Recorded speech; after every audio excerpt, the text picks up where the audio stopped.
السلام علیکم۔ رسول اللہ صلی اللہ علیہ وسلم نے فرمایا، کیا میں تمہیں جنت میں جانے والے مردوں کے بارے میں نہ بتاؤں؟ نبی جنت میں ہے، صدیق جنت میں ہے، شہید جنت میں ہے، بچہ جنت میں ہے، اور جو شخص شہر کے کسی کونے میں اپنے بھائی سے ملاقات صرف اللہ کی رضا کے لیے کرتا ہے وہ جنت میں ہے۔ کیا میں تمہیں جنت میں جانے والی عورتوں کے بارے میں نہ بتاؤں؟ ہر محبت کرنے والی، زیادہ بچے جننے والی۔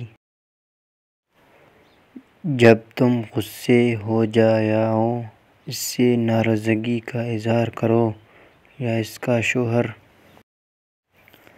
اس سے غصہ ہو جائے تو وہ کہے، یہ میرا ہاتھ آپ کے ہاتھ میں ہے، جب تک آپ راضی نہیں ہوں گے میں سرما نہیں ڈالوں گی۔